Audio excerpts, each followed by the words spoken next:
बिस्मिल्लाहिर्रहमानिर्रहीम, अस्सलाम वालेकुम एंड वेरी वार्म वेलकम। आज जनाब एक खबरें तो दो तीन हैं, लेकिन सबसे बड़ी और जबरदस्त खबर से आगाज़ करते हैं। सानिया 9 मई, जिसके बाद पूरे मुल्क की जो सियासी सूरत हाल है वो यकसर तब्दील हो गई थी। इमरान खान की गिरफ्तारी हुई, मुख्तलिफ जो दिफाई इदारे हैं, इंस्टॉलेशंस हैं, उनके ऊपर सरकारी इदारों के ऊपर हमले हुए और उसके नतीजे में फिर गिरफ्तारी हुई, मुकदमात बने। कई लोगों ने कहा जाता है अडियाला से प्रेस क्लब तक एक मेट्रो सर्विस चल पड़ी थी, आते थे, प्रेस कॉन्फ्रेंस करते थे, पीटीआई से अलग होते थे और घरों को जाते थे। और बहुत से लोग अभी तक उसमें इश्तिहारी भी हैं, बहुत से लोग ऐसे हैं जिनके ऊपर मुकदमा चल रहे हैं, कुछ जमानतों पे हैं, कुछ की जमानतें खारिज हुई हैं। पहला मुकदमा 9 मई का जमानत का मुलजमान का आज सुप्रीम कोर्ट ऑफ पाकिस्तान में आया, उसकी समाअत हुई। थाना न्यू टाउन की FIR है, हमजा कैंप के ऊपर हमले के ये मुलजमान थे।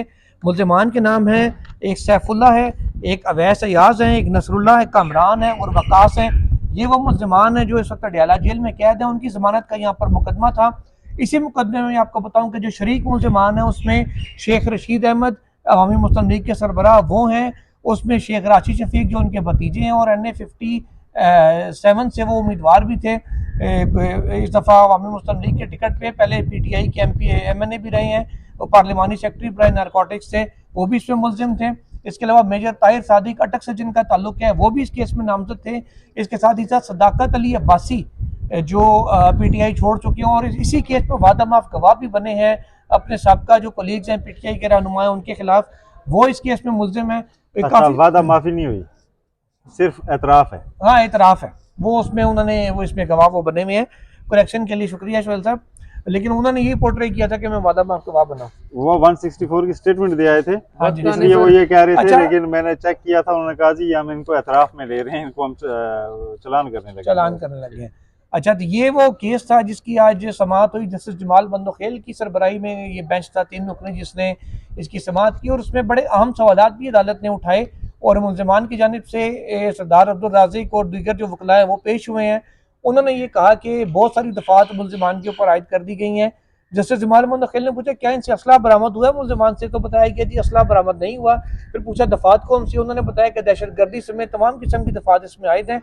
अब अदालत ने कुछ सवालात उठाए और उसके साथ ही साथ पंजाब की जो गवर्नमेंट है, प्रोसिक्यूटर जनरल पंजाब है, उनको नोटिस जारी किया कि वो इस हवाले से आकर अदालत को आगाह करें और कभी इम्कान है कि अगले या उससे अगले हफ्ते में ये मुकदमा दोबारा लगेगा और फिर पंजाब गवर्नमेंट आके अदालत को तफसीलात से आगाह करेगी। और मुलजमान के हवाले से बताया कि गलबन ये इनकी दुकान है कोई और ये दुकान पे काम करते हैं और इनको नॉमिनेट किया गया इस FIR में और गिरफ्तार किया गया। अब ये सारा क्या मामला है, क्या समातें हुई, उसकी क्या तफसीलात हैं, उसके ऊपर गुफ्तगू का आगाज़ करते हैं। सुहेल रशीद साहब, ज़रा डिटेल्स शेयर कीजिएगा आज की समाअत की।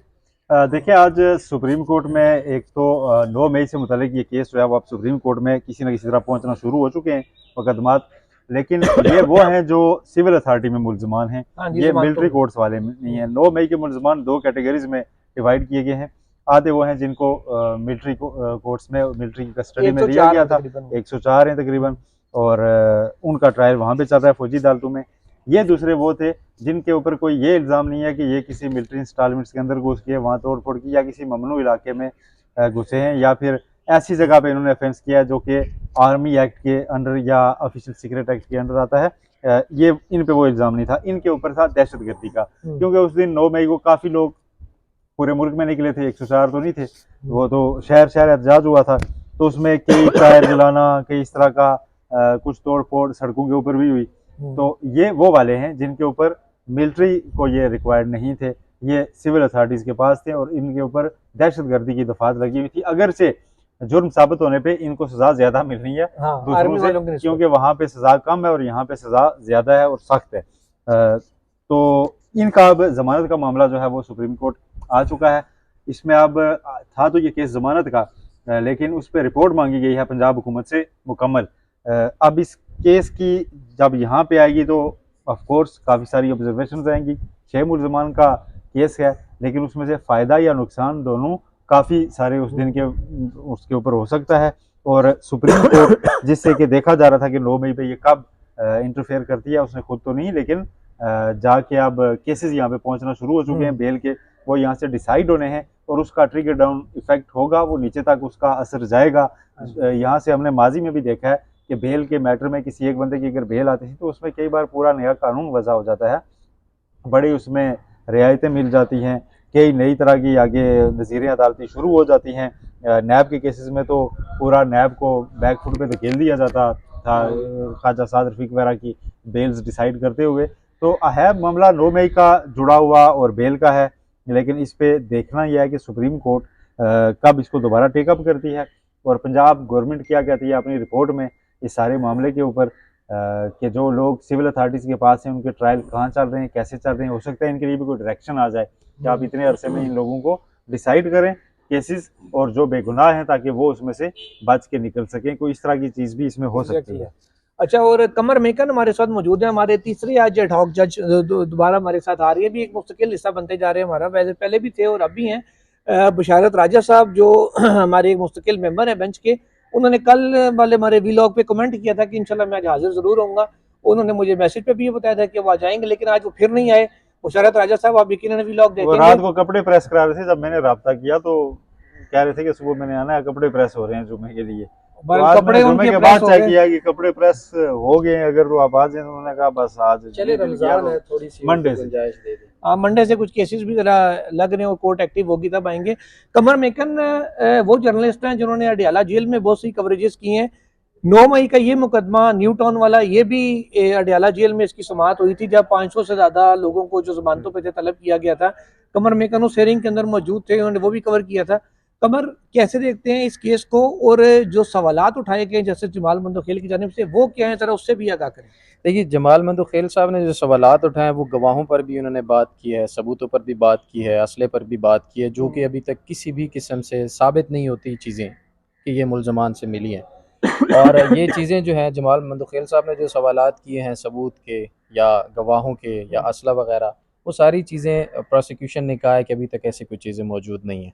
तो इसको अगर मद्देनज़र रखें, और जैसा कि आप बता रहे हैं कि प्रोसिक्यूशन तो अगले हफ्ते आके अपना जवाब मेरे ख्याल है जमा करवाएगी इस पे। सॉरी, आज जो उन्होंने जो अभी जो तो वकीलों ने सफाई जो है उन्होंने कहा है कि ऐसी चीजें मौजूद बिल्कुल हैं। बिल्कुल। और दूसरा ये था कि सारी की सारी दफात जो है उसके ऊपर डाल दी गई हैं। तो तफ्तीश का क्या तरीक़ाकार था, कितना इसके ऊपर ट्रायल हुआ, ये सारे सवाल फिर जमाल मंदोखेल साहब करेंगे। जहाँ तक आपने बात की अडाला जेल की, तो अडाला जेल के अंदर जब इस पर समाअत हुई थी तो वहाँ पर भी लोग इतने ज़्यादा थे। अब देखिए, 500 के करीब लोग थे और पीछे लाइनें लगी हुई थी जिन लोगों की उस वक्त हाज़िरी लगनी थी। तो उस वक्त कॉपीज़ वगैरह तकसीम वो भी नहीं हो सकी थी, और डेट आगे डाल के उन्होंने अच्छा, इसमें चालान जमा हो चुका है? इसमें चालान वगैरह मेरे ख्याल में जमा हो चुका है अभी। उस वक्त ये मामलात अभी तक नहीं हुए थे। लेकिन इसके ऊपर जब जमाल मंदोखेल साहब कोई ऑब्जर्वेशन देंगे तो नीचे असरात इस मुकदमे पे ज़रूर जाएंगे, क्योंकि ट्रायल कोर्ट के अंदर जो मामलात किए जा रहे हैं इस वक्त वो इस तरह से हैं कि शफाफ नहीं है, यानी कि ट्रायल मुकम्मल ही नहीं अभी तक हो सका, और मामले को इतना ज़्यादा लटका दिया गया है कि ये जो सारे के सारे लोग हैं इनमें से पता नहीं कितने बेचारे बेगुनाह होंगे, कितने लोगों ने कसूर किया होगा। तो वो सारे के सारे ट्रायल लंबा होने की वजह से इसके अंदर अभी तक जो है वो भुगत रहे हैं, पेशियां जो हैं। पेशियां भुगत रहे हैं। अच्छा सुहेल साहब, आपने जैसे बात की कि कोई ऑब्जर्वेशन आ गई जिससे तक इफेक्ट आएगा, साइफर केस में हमने देखा कि बड़ी स्ट्रॉन्ग ऑब्जर्वेशन थी कि ये तो दफात जिनमें 14-14 साल सजा हो, ये तो बनती ही नहीं है, तो लग ही नहीं सकती। उसके बावजूद ट्रायल कोर्ट ने यूं करके ट्रायल चलाया भी, और वो फायदा होना ही होना है, वो फायदा होना ही होना है। वो जो ऊपर सुप्रीम से ही कोर्ट ने आके होता चीजें है ना। आइडेंटिफाई की हुई हैं उनका फायदा मिलना ही मिलना है, जल्द मिले बदेर मिले, टाइम ड्यूरेशन का नहीं कह सकते मैं। इसलिए मैंने कहा कि हो सकता है इस केस में ये डायरेक्शन आ जाए कि इतने टाइम में सारे केसेस डिसाइड करें। तो इसलिए मैंने कहा कि उसका फायदा या नुकसान दोनों जो है ना सारों को होगा, इन 6 के ऊपर जो भी होगा। हो सकता है इनकी जमानत के बजाय ये फैसला आ जाए कि नहीं जी 1 महीने के अंदर सारों के केस डिसाइड करें, तो बाकियों को तो सजा हो जाएगी जो कसूरवार निकले। ठीक है, ये अगर ना हुए तो इनको जमानत मिल जाएगी। तो इस तरह का एक चीज़ है। लेकिन जब सुप्रीम कोर्ट ऑब्जर्व करती है किसी चीज़ को, साइफर में ठीक है उसके बाद सजा दे दी गई, लेकिन मैं समझता हूँ कि फिर भी फ़ायदा उस सुप्रीम कोर्ट के ऑब्जर्वेशंस का हुआ है। वो वाली बात नहीं बनी जो कि सुप्रीम कोर्ट का अगर वो ऑर्डर ना होता ना तो फिर आप देखते कि सजा शायद क्या भी हो सकती थी। हाँ, ये है कि वो मामला आगे मैक्सिमम पनिशमेंट की तरफ भी जा सकता था, जो कैपिटल पनिशमेंट सजाए मौत थी वो भी हो सकती थी। अच्छा, असद अली तूर का भी केस आज हुआ। जी, तो असद तूर के केस में क्या हुआ, कोई बड़ा मुनासिब ऑर्डर कोई चीफ जस्टिस ने किया है इस्लामाबाद हाई कोर्ट ने इस हवाले से? देखिए, अब ये लग रहा है कि जैसे अभी बात हो रही थी सुप्रीम कोर्ट की ऑब्जर्वेशन की, तो असद तूर वाले केस में भी सुप्रीम कोर्ट ने वाज़ेह बताया था चीफ जस्टिस काजी फायजी साहब ने कि जो इस वक्त FIR है उसके अंदर लगाई गई दफात जो है ये नहीं बनती हैं। फिर उसके साथ अटॉर्नी जनरल ने भी इससे इत्तफाक किया। अब इन दोनों चीज़ों के बाद फिर एक और चीज़ आपके सामने रखी है कि जब वर्बली चीज़ें हो रही थी उस वक़्त जो चीफ़ जस्टिस ने कहा था कि जो एडवाइस देंगे अटॉर्नी जनरल, लेकिन बाद में जब उन्होंने तहरीरी हुक्मनामा लिखवाया तो उसमें लिख दिया कि attorney general will look into this matter. तो इसमें भी हमें देखना होगा कि ये भी एक चेंजेस हुई थी और अभी तक लगता है उन्होंने लुक इनटू द मैटर किया नहीं है। किया नहीं है। एग्जैक्टली यही बात कल एहतसाब अदालत सॉरी जब वहाँ पर ये हुमायूं जज साहब की अदालत में ये बात हुई थी, तो वहाँ पर भी साकिब बशीर साहब हमारे बड़े अच्छे सीनियर साफ़ी हैं, वो भी ये बात कर रहे थे, मतीउल्लाह जान साहब भी ये बात कर रहे थे। तो इस बात के ऊपर बड़ी लंबी बहस वहाँ पर हुई कि चीफ जस्टिस काजी फ़ाइज़ ईसा ने जब रिमार्क्स दिए तो वो कुछ और थे, ऑर्डर के जो ज़बानी कहे थे, और जब ऑर्डर रिटन में आया तो उसमें कुछ और था। लेकिन उसके बावजूद, दोनों चीज़ों के बावजूद लुक इनटू मैटर भी नहीं हुआ और कल भी मुकदमे की लंबी तारीख दे दी गई। ये जमानत का मुकदमा है, आप जल्दी सुने। आप मोहम्मद दिलावर साहब तो घंटे में केस मुकाने वाले हैं, जिस तरह इमरान खान को उन्होंने मुकाया था। शायद वो इमरान खान का होता तो कल ही खत्म हो जाता। लेकिन आज इस्लामाबाद हाई कोर्ट में जो मैटर था बेल का, उसमें एक अहम पेशरफ्त ये हुई है कि चीफ जस्टिस आमिर फारूक साहब ने बड़ी अहम हुक्मनामा जो है वो जारी किया, और कल की डेट में उसमें क्या कहा है? 16 तारीख को ही मैटर सुन के उसके ऊपर फैसला सुनाने की जो डायरेक्शन है वो जमानत दी का? जी। और आज ओके। इस्लामाबाद हाई कोर्ट से ये मैटर क्लोज हो गया है जमानत का, और अब ये कल हुमायूं दिलावर साहब की अदालत के अंदर ये मैटर जो क्लोज होता हुआ नजर आ रहा है और जमानत मिलती हुई नजर आ रही है। कोई पता नहीं, मोहम्मद दिलावर साहब एक दिन में ट्रायल भी मुकम्मल कर लेते हैं, उनका हाथ रवा है इस मामले में। लेकिन ये भी तो हो सकता है ना कि आप देखें सुप्रीम कोर्ट की ऑब्जर्वेशन मौजूद हैं, अगर तो हो सकता है कल प्रोसिक्यूशन आगे बताया कि हमने एफआईआर अमेंड कर दी है या हम ये चार्जेस ड्रॉप कर रहे हैं, तो फिर तो नए सिरे से सारा काम करना पड़ेगा। तो कुछ भी हो सकता है। हो सकता है, बिल्कुल हो सकता है। Everything is possible. क्योंकि जब वो दफात ही हट जाएंगी तो फिर शायद बेलेबल आ जाए और बेल तो हो जाए, लेकिन वो सारा शायद मामला नए सिरे से उनको पिटीशन फाइल करनी पड़े, नए ग्राउंड फ्रेश ग्राउंड लेना पड़े। बहरहाल ये दो अहम मामला थे जो आज हुआ। सबसे पहले तो 9 मई का केस पहली बार सुप्रीम कोर्ट में सिविल जो काम है उनकी तहवील में जो लोग हैं वो आया, और अब नेक्स्ट या उससे नेक्स्ट वीक में इसने दोबारा लगना है, और फिर देखते हैं कि सुप्रीम कोर्ट इस पर क्या व्यू लेती है। हमारा तो टोटल एक ही मौक़िफ़ है पहले दिन से आज तक के जो कसूरवार है उनको सजा मिलनी चाहिए, जो बेगुनाह है उसको किसी भी सूरत रगड़ा नहीं फिरना चाहिए। तो मामला जल्दी क्लियर हो, ट्रायल जो भी है जल्दी आगे बढ़े ताकि सारी सूरत क्लियर हो, दूध का दूध पानी का पानी हो जाए, और शफाफ ट्रायल का हक जो आइन में दिया गया है वो हर शहरी को आइन ने ऑलरेडी दिया हुआ है। तो उस पर वो अदालतों को भी पता है, वकला को भी, सबको पता है कि उसके ऊपर इम्प्लीमेंट भी करना ज़रूरी है।